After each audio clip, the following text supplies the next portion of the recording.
I leave the floor to Jan, who's going to embarrass me. Well, good evening, everybody. It's a pleasure to introduce Oriana as who's going to give the presidential address for the EEA. I'm Jan Eekhout. I will try to be brief. It's not easy because Oriana's achievements are vast, impressive, and also difficult to synthesize. But so basically, briefness doesn't come easy. Besides being the president of the EEA, she's the Sir Anthony Atkinson Professor at the LSE. She's a leader in many initiatives in the profession, both within LSE and at large. And in addition to all of that, she's also currently one of the co-editors of Econometrica. I think Oriana is possibly, I mean, is certainly, you know, amongst the most prolific authors in her cohort, and her research spans very different areas, from labor economics to organizations to public finance, always with a focus on development. And I would say that she's been very instrumental in convincing the profession that you can address nearly any question, whether it's in labor, whether it's in organization, with any kind of data. And she's done that with data from Mozambique, from Bangladesh, from the UK, from the US. So it's really not so much about which data, but it's about which question you address. And it may sound obvious now, but 20 years ago, you would hear often, oh, you know, this would be a great paper, as she told me yesterday, that people told her, this would be a great paper if it was with US data. And I think Oriana has done a lot of work in convincing the profession that there's a lot more to these other data too.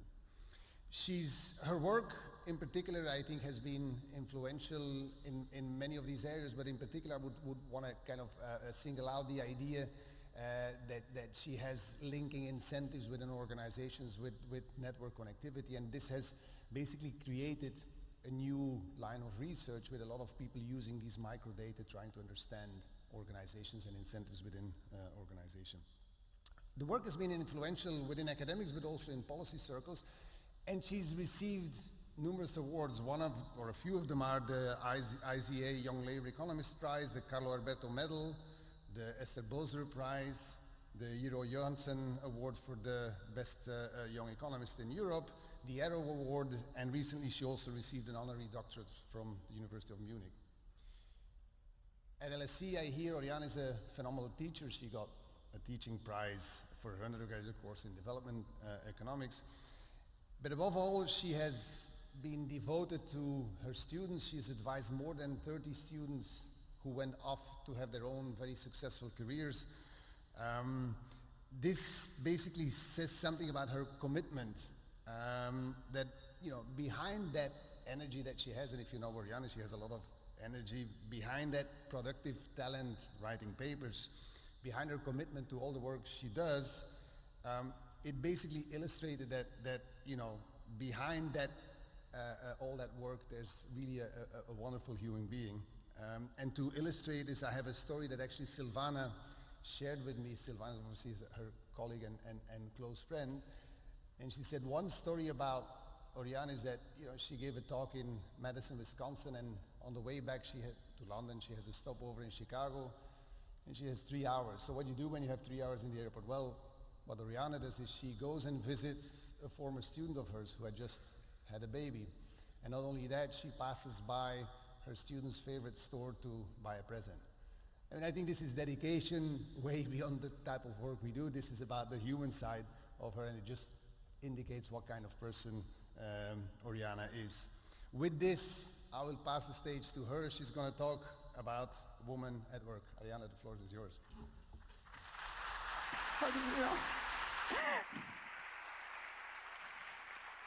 Thank you so much. Thank you, Ian. I don't know how they found out that story. I also got stuck in a taxi in the snowstorm and almost missed my flight, but I managed. So today I'm going to talk about two very old ideas, but old ideas are still good if we haven't been able to test them.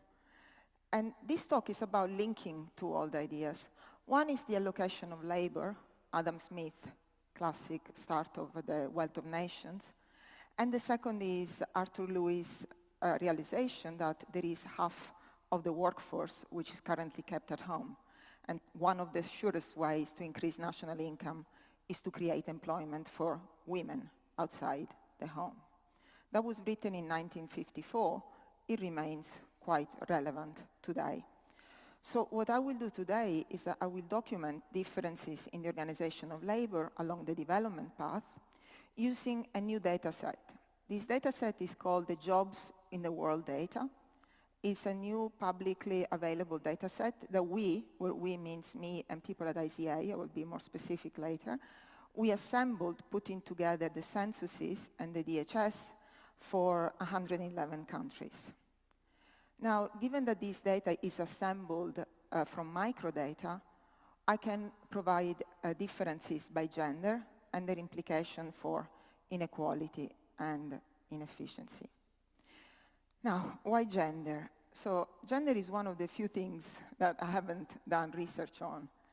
And the main reason for that is that I think that, when you do research because you're passionate about a topic where you think you know the answer, then you can't be really very objective.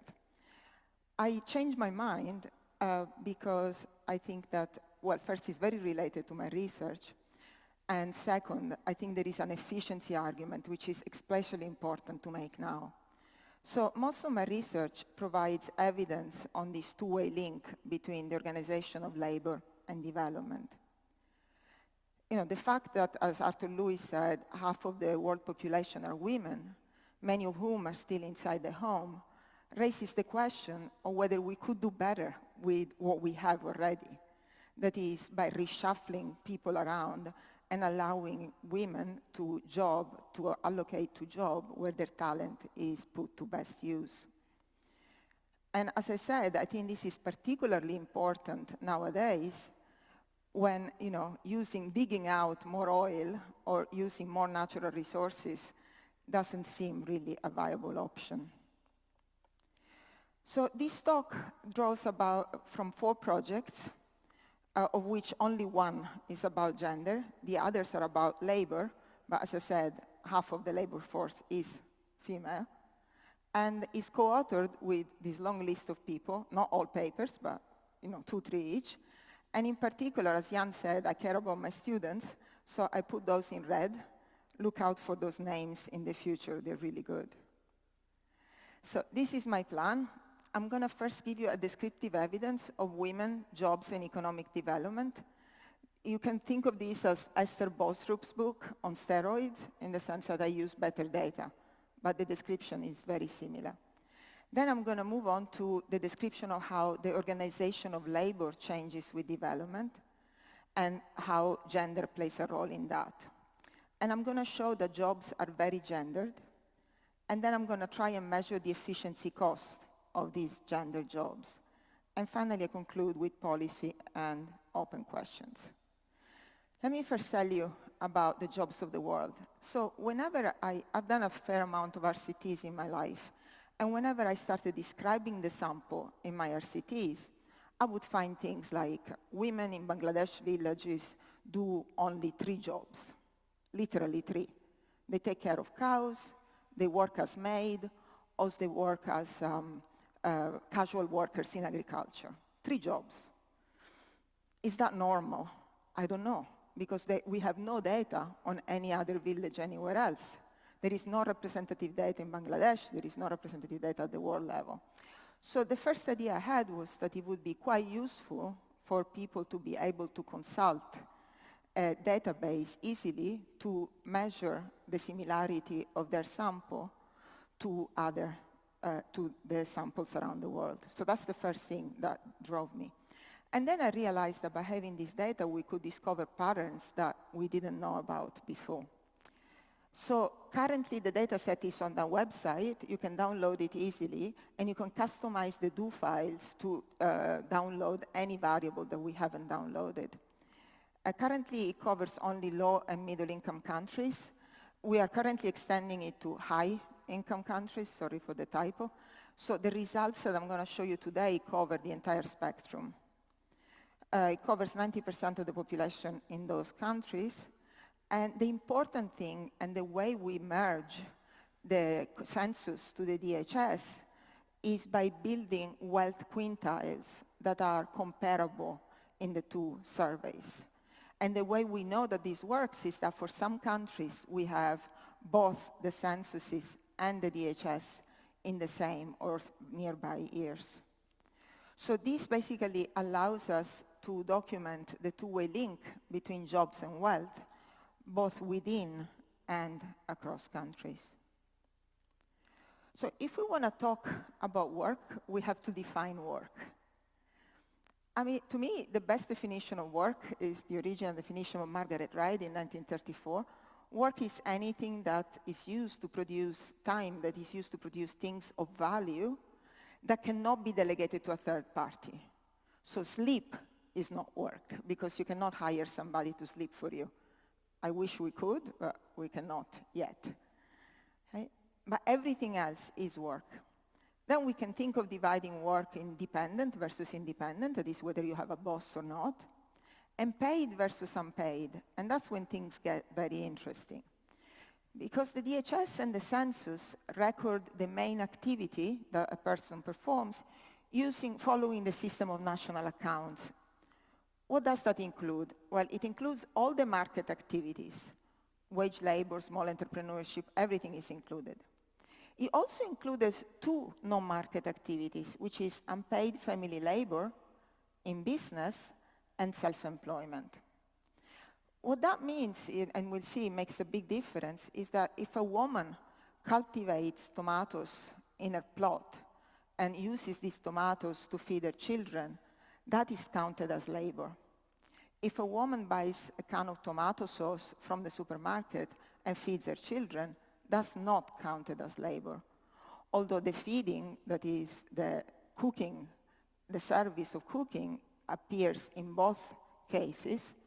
In one case, the cultivation is counted as labor, and the service is never counted as labor.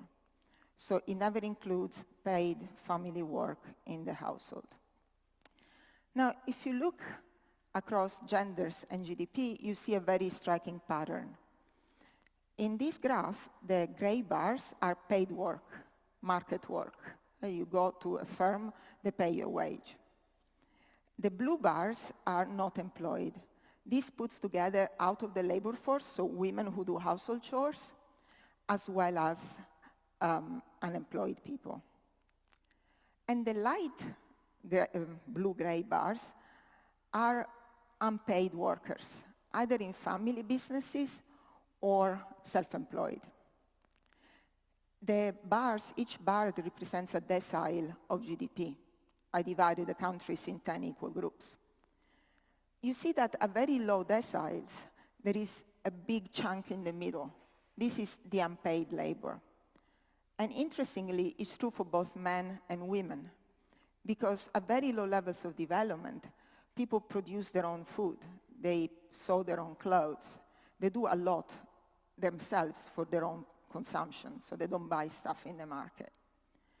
Then you see that the bars start shrinking, but whereas for men, this unpaid work becomes paid work in the market, for women, it tends to become out of the labor force, that is, work at home.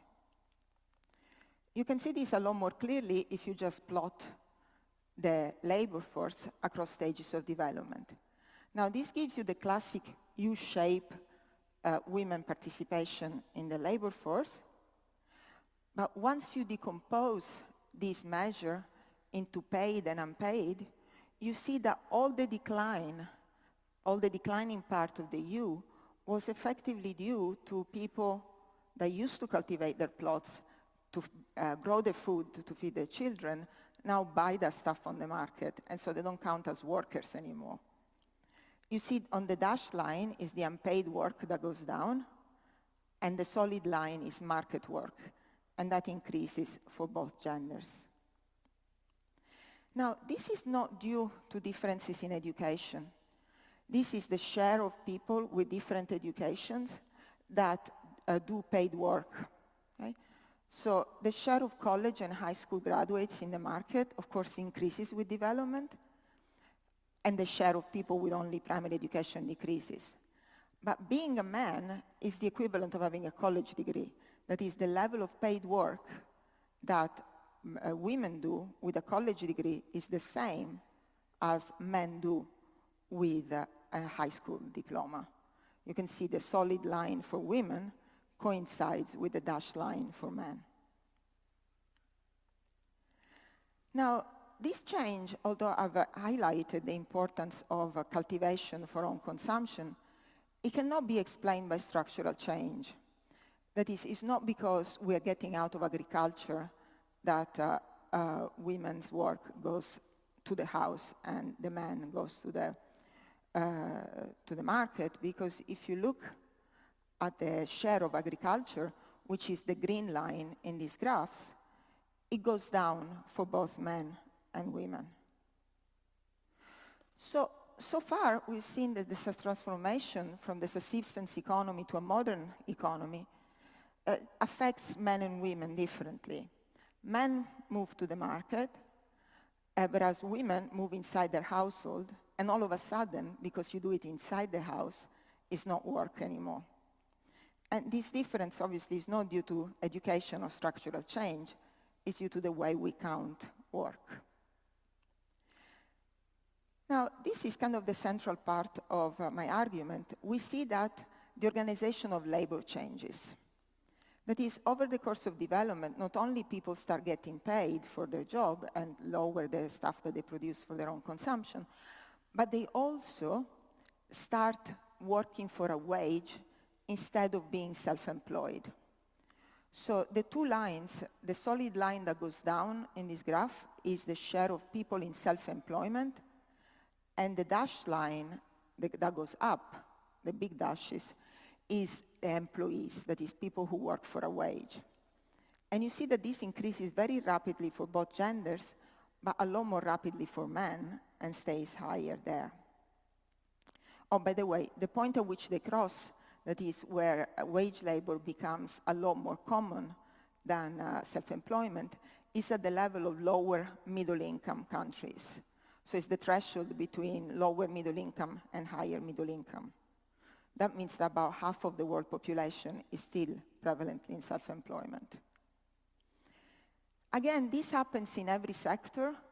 You see that the share of workforce in agriculture falls, but still the share of employees in agriculture rises. So agriculture becomes modern, and instead of having many self-employed farmers, you have farming businesses that hire people. And likewise in the other sectors, manufacturing and services, except that in those sectors, the modern firms start before. So the key change in the organization of labor is the birth of firms. Is that gendered? Well, let me show you what we see. The first thing that we find, which I found very interesting, is that as the economy grows, we don't only have more product variety, we have more jobs variety. So the jobs become finer and finer, the distinction, not just vertically, but also horizontally. Okay, so for every level of skills, you now have more jobs that you can do, more type of jobs. And this is entirely due to people working in organization. So if I split the growth of jobs between self-employment and people that work for a wage, you see that it's coming entirely from the latter. So it is organizations that create all these new jobs.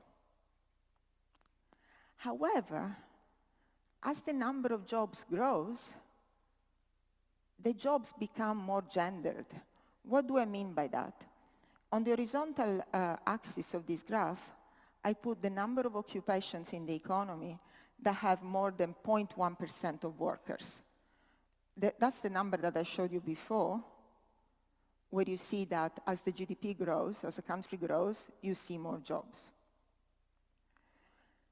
On the vertical axis, we have an index of gender segregation. So we take jobs at the ISCO 3 code level, and we create an index, which is the absolute deviation from 1/2. So if in the job 1/2 are women, 1/2 are men, the index is 0. If they're only men or only women, the index is 1/2. So we take the average of all the jobs in the country, and you see that that grows. As there are more jobs, the jobs become more polarized. So that kind of undoes the effect of the increase in the labor force that we've seen. It's true that women participate more in the market, but they participate more in the market in jobs that are only for women. And guess what they do? They do jobs associated with care. So these are nurses, teachers, exactly the same things that they would do at home. So this is the share of women among caregivers. It's everywhere above 0.5. In some countries, it's close to 1. So all nurses are women. So what have we found so far? Well, I think that we see that gender plays a key role in the allocation of labor at every stage of development. This starts when economies move from subsistence to market exchange. Men go to the market, women join them much later. As organizations start to grow, what happens is that they create different jobs. But at the same time, as we have jobs split in finer and finer categories, we can allocate men and women to different jobs. And women are assigned jobs that mirror their home duties. Now, something that I find very interesting about the market for home care duties is that it basically doesn't exist. That is, there is no pricing mechanism to allocate the time of women to childcare versus cooking versus cleaning the house. And yet the system works. And I have no idea how, but it would be interesting to find out. Now, the classic question is, is this a choice or is it a constraint? Do women really want to work or do they prefer staying at home? When they do work, they seem to have, again, a much more limited range of options. Is this a choice? One thing that we can do with the data of the world, the jobs of the world database, is to split it in wealth quintiles. And that's what this fancy figure does. Now, the lighter lines represent poorer quintiles, and the darker lines represent richer quintiles. And the purple are men, and the orange are women. And you see that, unlike richer women, whose choices are less constrained, are more likely to work anywhere. So, it is possible that women do not like to work, but it is kind of inconsistent with the fact that women in wealthier households are more likely to work. The classic question is, maybe women do prefer to stay at home with children. And of course, there would be nothing wrong with that. And there is an enormous amount of evidence, mostly put together by my colleague Camille Landais and my ex-colleague Henry Cleven, that at least in high-income countries, the big drop in labor force participation is driven by the arrival of children. There is a lot of work, which people in this room know much better than I do, on the effect of childcare subsidies. So say maybe women have to stay home with the kids because they don't have childcare. And the effect varies between 0 and a small positive effect on labor supply of women. So it could be that indeed women prefer to stay home with the children. But the thing that I never understood about this is that children grow up, right? So at current fertility levels in most high-income countries, by the time a woman is 40, her children don't need childcare. And she's still, with a life expectancy of 80 and a retirement age of 65, there is still 25 years of productive life ahead. So the argument for women to wanting to stay at home is that they like to clean the house, because very few women re-enter the labor force. And of course, you would tell me there is no way of coming back into the labor force at that stage, because it is as if you were long-term unemployed for 10 years while you were taking care of the children.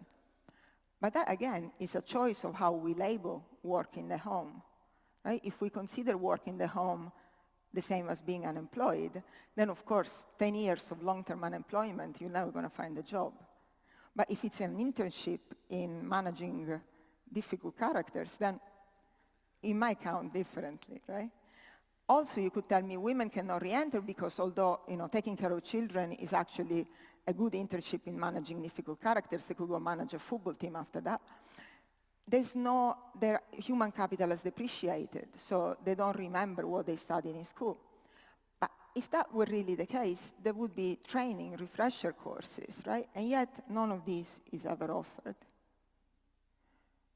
So I find it plausible that women might want to stay home. There's a lot of discussion whether they want to stay home with the children or not. But I think that that's really besides the point, because it's only 5 to 10 years of a person's life. What happens to the following 25, 30 years? Don't know. So what I'm going to do now is that after speculating, I'm actually going to show you some evidence. And the evidence comes from 2 recent papers, one that's written, one that's in the process of being written. This first one measures the consequences of gender roles and labor force participation on the performance of firms. Okay? We have data on personnel data on a multinational firm that operates in 100 countries and hires like over 100,000 employees overall. Now, because the personnel data covers 100 countries, and as you saw in the graphs, labor force participation varies a lot across countries, we can actually measure the effect of different levels of women in the labor force on the performance of the firm. And also, we have 4 cohorts of people in the data, and labor force participation varies not just across countries, but also across time. So we can use that variation as well. So we do that, and then in order to calculate the cost, we estimate a simple ROI model where the woman chooses between home and work. And this allows us to estimate the firm pay policy parameters, back out the ability distribution, and evaluate policy counterfactuals. Now, this data comes from one firm. It's a big firm, but still it's just one. So we use Orbis data to see whether the estimates that we get from that one multinational are actually relevant for the rest of the economy. So who are these people? I cannot tell you the name of the multinational, but there are not that many, but it's not very important. Think of these as a sample of mostly managers, okay? Middle-level managers. They're all white collar, they're all full-time employees, and they're only local employees, so we don't look at expats, which are in any case a minority. They're homogeneous in the sense that they all have a college degree, and they all have a college degree in the same topics, so in business administration or engineering. Typical jobs involve sales management, product development, marketing, and general managerial activities. And as I said, we have 5 years of data. Okay, so this is the first, I think, striking result. At least I found it striking when I saw it. There is clearly positive selection, because if you look at the wage gap defined as wage of women minus the wage of men, this gap is actually positive. That is, women are paid more in countries where the labor force participation is lower. And these are countries like at 0.2, you find India and Pakistan. In India and Pakistan, this multinational pays women 30% more than they pay men. Now, and then, as you can see, as labor force participation goes down, the gap shrinks to 0. Now, I'll tell you something more which you don't see from that graph, that when they're hired, they're paid the same. So if you look at 2 people, 1 man and 1 woman, hired in the same function, so same exact job in the same year, at the same pay level, so they start equal, and you look at them 5 years later, you will see that 5 years later, the woman earns more than the man and is more likely to be promoted. So basically, 2 people that look identical on observables are clearly not identical on unobservables. In particular, the woman has better unobservables, and this difference shrinks as the labor force participation increases. So we want to use this data to kind of come up with a number, like how big is this difference? So to quantify this cost, of course, we need to know the counterfactual productivity of women that we do not observe, which is unobservable by definition. But what we can do is use the variation in pay and the simple assumption that pay is proportional to productivity for both men and women, not to the same extent. We don't need to assume that. And then we use that to estimate this simple ROI model, and this allows us to back out the distribution of men's and women's talent in the workforce, and hence the level of misallocation. That is what would happen if we were to equate the participation. Okay. So to quantify that cost, we basically set the parameters of the value of staying at home the same for men and women. So the labor force participation becomes the same. Of course, we have to constrain the problem somehow, otherwise you have a million solutions. So we assume that the firm follows what we call a constrained optimal policy, which means that they choose the parameters of the contract to maximize productivity, subject to the same employment levels and the constant wage bill. So all they can do is reshuffle the worker population, that is, exchange women for men or men for women, however they see fit. And this is what happens. Not surprisingly, so in this graph, we plot the average ability of the people who are hired on the horizontal axis against the average ability of those who are fired on the vertical axis. Of course, this is a purely hypothetical hiring and firing. There's nothing like that going on. We're not experimenting with firing people. And you see that the entrants, of course, have much higher ability. And the entrants are all women. And the exiters, of course, are all men.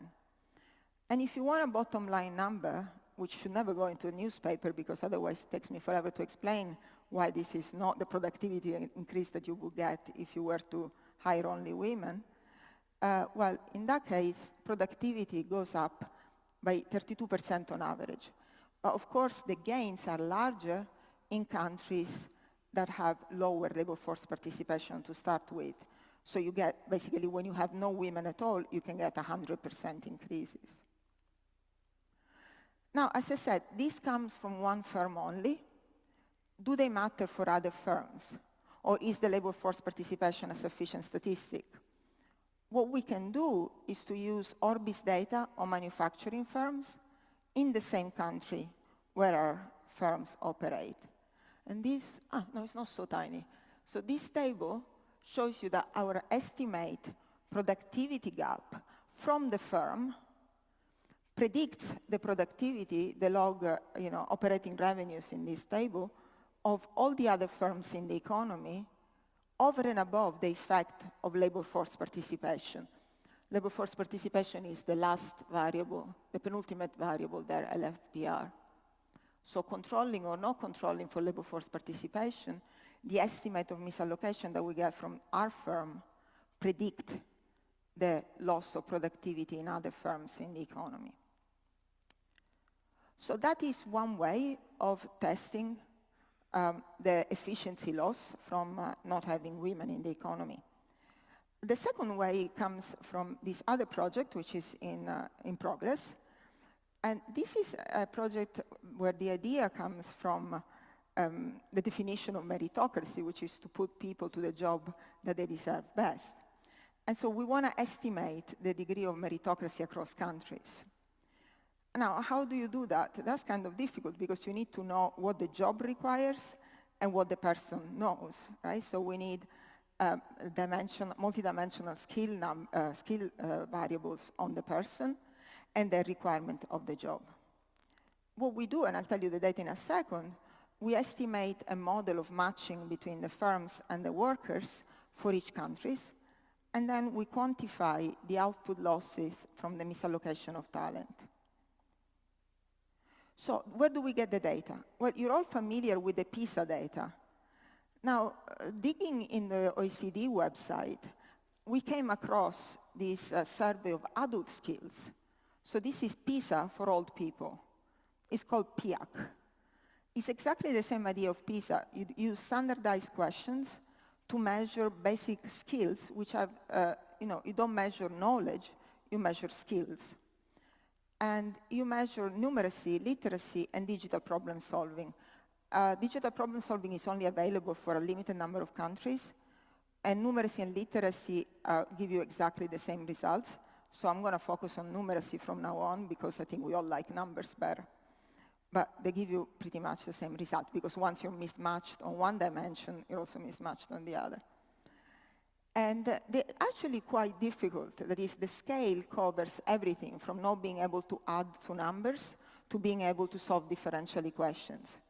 I saw the questions, and I don't think I would score the highest, probably the second highest or so. So it covers like PhD in physics all the way to somebody who cannot add.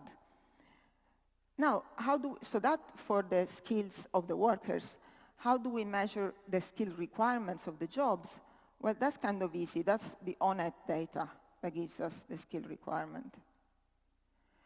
So we have overall, the PIAC data has 227,000 adults, which are representative of these 35 countries. And the 35 countries are all over the place. They don't cover the very poor countries, so the African countries are out of this.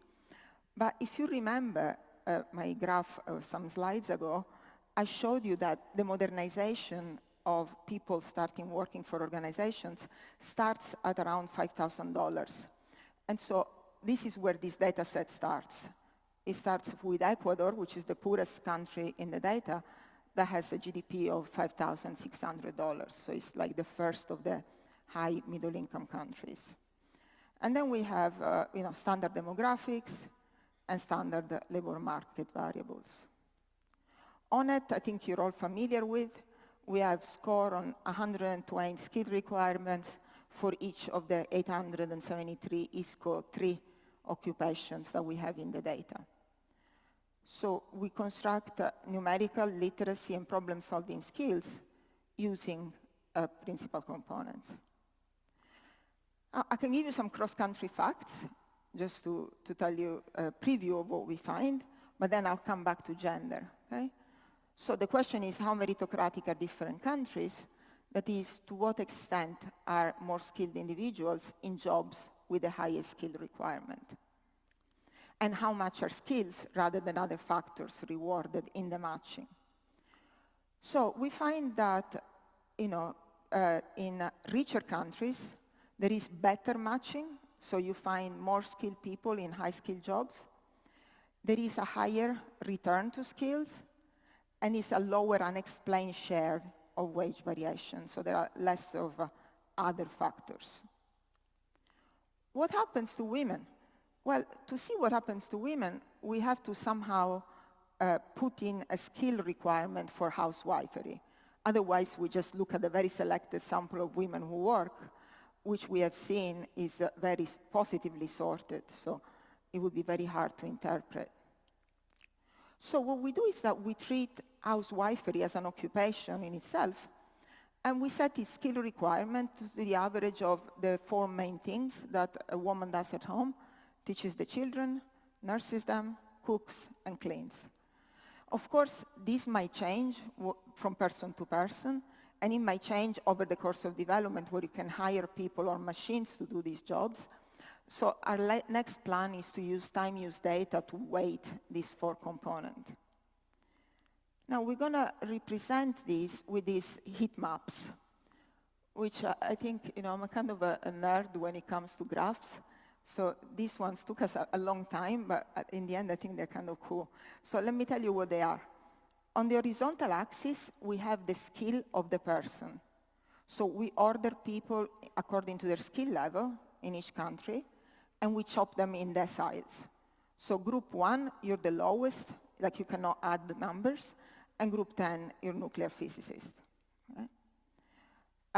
Then the skill score on the vertical axis is the requirement of the job.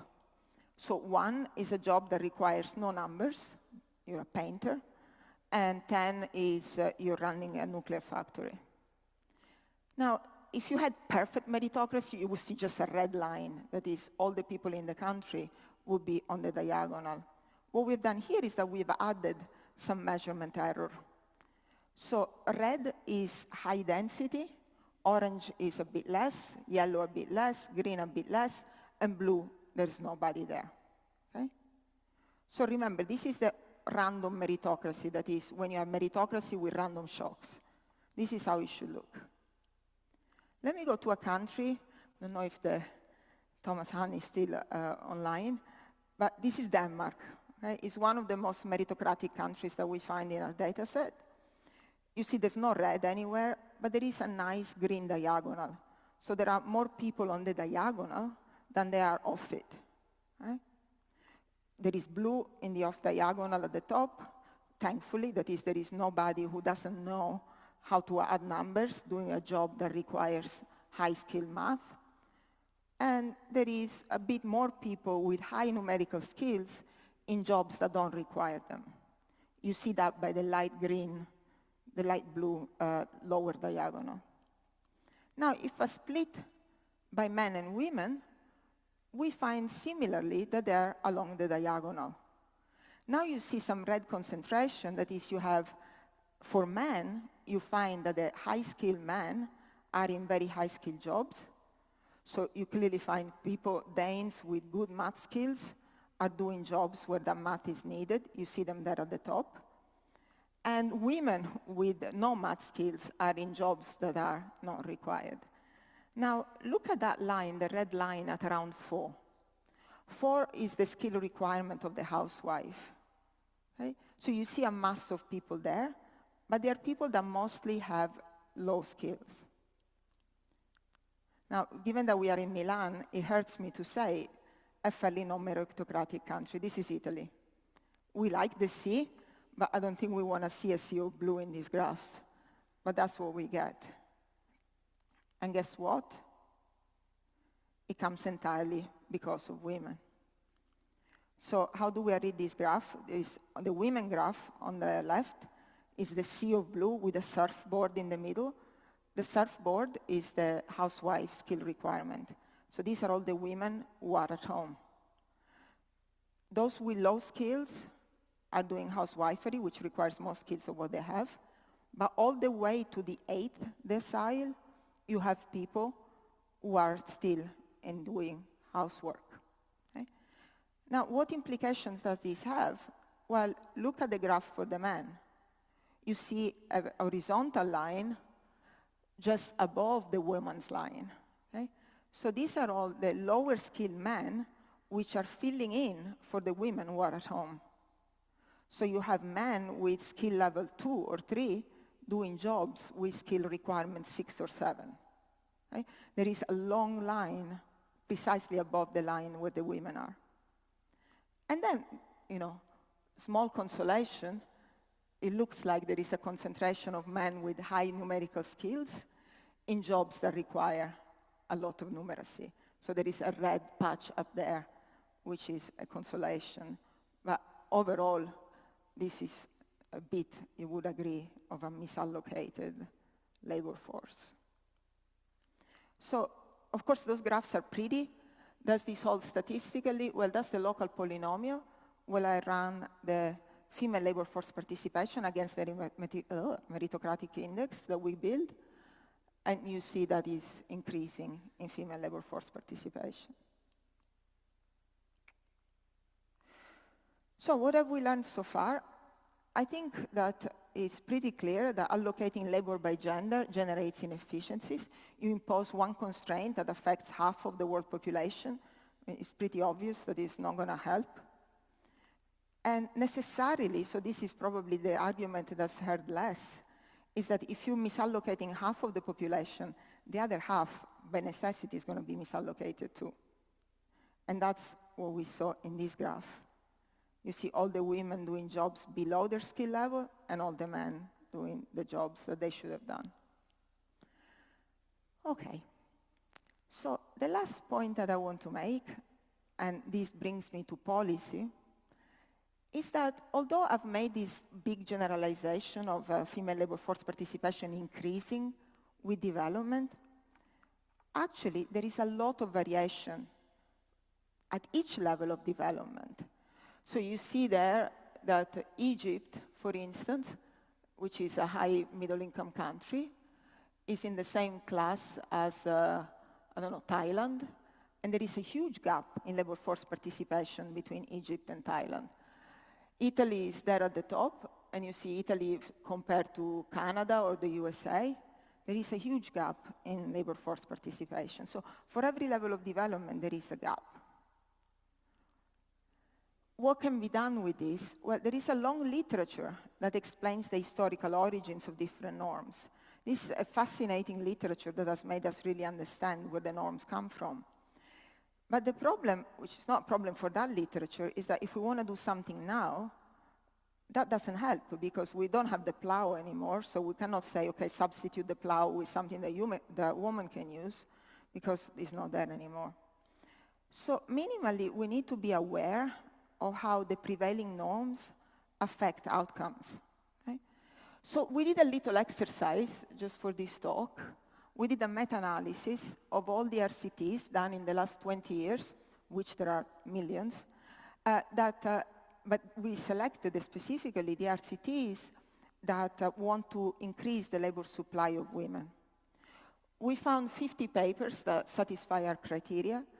Our criteria was just to have a coefficient and a standard error. Surprisingly, many papers do not report either. And typically, the papers that do not report it is the papers that find strange effects. So if you find that a training program has a negative effect on labor supply, you're very unlikely to report that. So that paper is unlikely to see the light of day. But anyway, that's what we find. We have 18 countries in the sample, and this is the effect size on the probability of increasing labor supply. So it's a percentage point increase in labor supply of training program for women. On the horizontal axis, I have the labor force participation of the poorer women in the country, because all these programs are targeted to poor women. So I want to take the right group. If you use the national LFP, it's the same. And you see that there is a strong positive correlation. It should be the other way around, right? If you think there is a supply problem, it should be that as you train people in places where most people don't work, it should be easier to find jobs. Right? We should see a negative correlation. And indeed, we started doing it for men, and for men you do see a negative correlation, but I haven't finished it on time, so I'm not showing it. But you see there that it's easier to get women to work in countries where most women work. So this gives us kind of a word of caution in exporting intervention between one country and the other. So an intervention that's very successful in Uganda can be a disaster in Jordan, because it depends on the norms of the place. So where do we go next? And I left time for questions. Well, most of the evidence, I think this is quite important, most of the evidence that we have really focuses on the occupational choice of single individuals. But our choices are not taken in a vacuum, right? They're all interdependent. They're interdependent either with social norms at the societal level or social norms inside organization. So we as academics have our own culture. We have some norms of behavior. Our decisions are taken within those norms. We have made a lot of progress in understanding where the norms come from. But what we don't understand, I think, at least I really don't understand, and I can't find a place where I can understand that, is how the norms changes. That is a model of disequilibrium, because everything that we think of is always in equilibrium. So what I think, given that you're all young here, well, most of you, and you need, research questions, I think that there is some evidence that gender norms are actually out of the equilibrium. Leo Bersin, David Yanagisawa, and Alessandra Voena, they have this very fascinating paper where they ask men in Saudi Arabia whether they mind that their wife goes to work by herself or leaves the house by herself, and the men say no. And then they ask, but how many men do you think would say no? And they say, well, almost nobody. So they think that they're the only liberal men in town, and that's why they don't let their wife go out. So if everybody has biased belief of that type, then clearly we are out of equilibrium. Now, the 2022 actually doesn't exist as a paper, but I saw David presenting it, and he authorized me to discuss it. So they extend these questions to all over the world. They put in the Gallup poll, or in one such poll, and they see that all over the world, the expectations are completely out of line. The beliefs are out of line with their own beliefs. So you're not at a fixed point, basically. So there is a chance there, I think, if we're out of equilibrium. We could end up in a different equilibrium. But we really need to understand a lot more what the journey to the new equilibrium is and how you travel between equilibria in order to affect the direction of travel. Without knowing that, we're going to end up in a place at random, and judging from the past is not going to be an efficient one. So that is what I have to say. But before, I want to thank people, because hopefully this is the last that you see of me. So I want to thank my executive committee at the EEA, Ian here, Antonio in the audience, Silvana and Maristella. We did all of this together, so a big thanks to them. And a big thanks to the Econometric Society, Guido and Lynn. I don't know if Lynn is here. And then, of course, I don't know if she's here. If she's here, she's going to be embarrassed. If she's not, she will be once she sees the video. But none of this, I swear, absolutely none of this would be possible without Gemma. So please join me in thanking.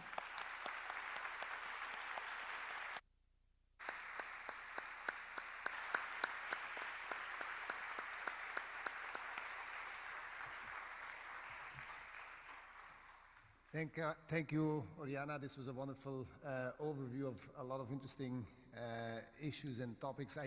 I'm sure people have ideas and questions that they would like to ask, so we have some time for some questions from the floor.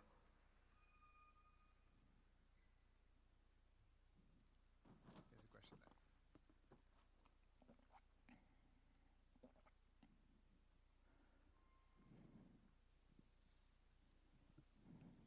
So thanks very much for this very inspiring talk. I think it's not possible to talk about women without talking about men, or I think the profession has not given emphasis to talking about men. We ask why women don't go to work and why they're not able to take jobs that are not flexible.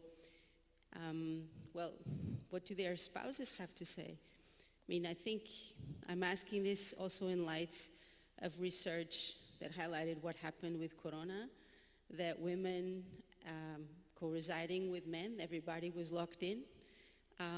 They still took on a very large share, much greater share of domestic occupations. Why did that happen? So I don't have an answer. I mean, many people don't. I don't have an answer for what happens 10 years down the road once you've had the kids and they're off. But I think this enormous discontinuity that happens when children are born begs the question of what the men are doing. Are they supporting the mothers and telling them, honey, you go to work today, I've got it all covered? And I think if they did that, a lot of women would go to work. Yeah. I take more questions and then I answer them. There are others.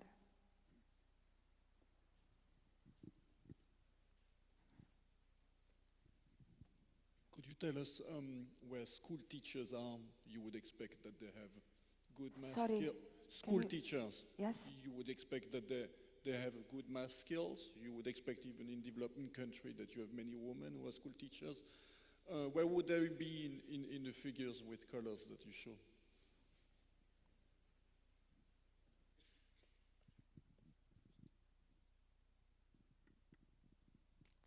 Question here in the front.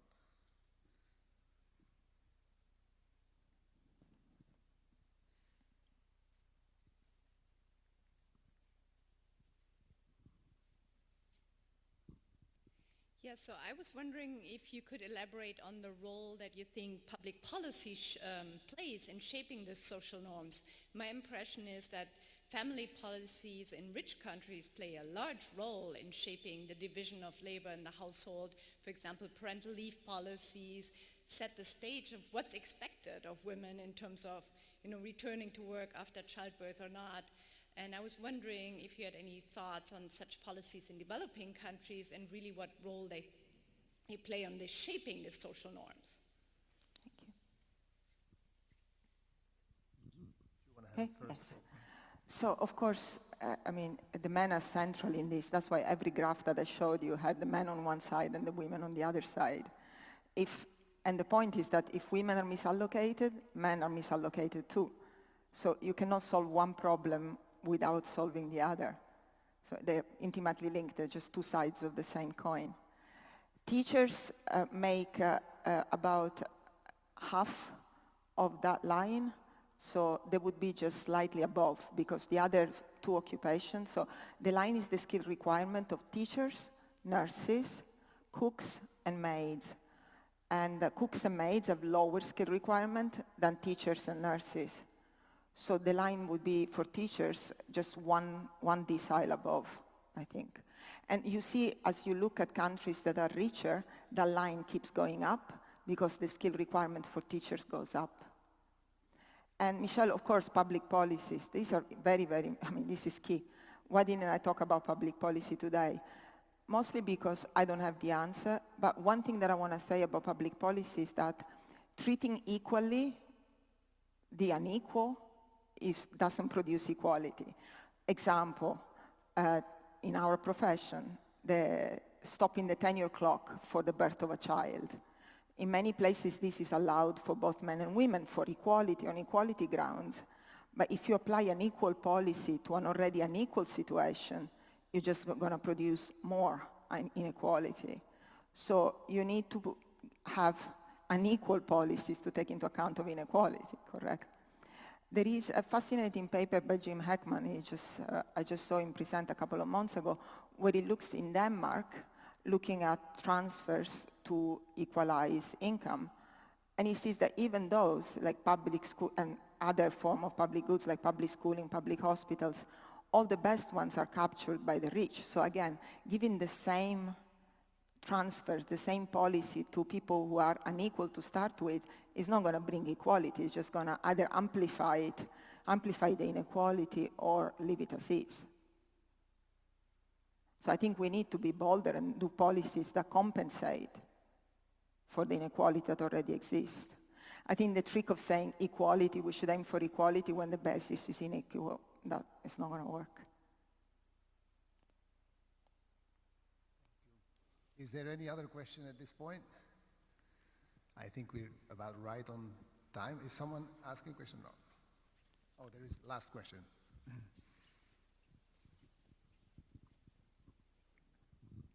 Thanks, it's totally fascinating. This is Philip.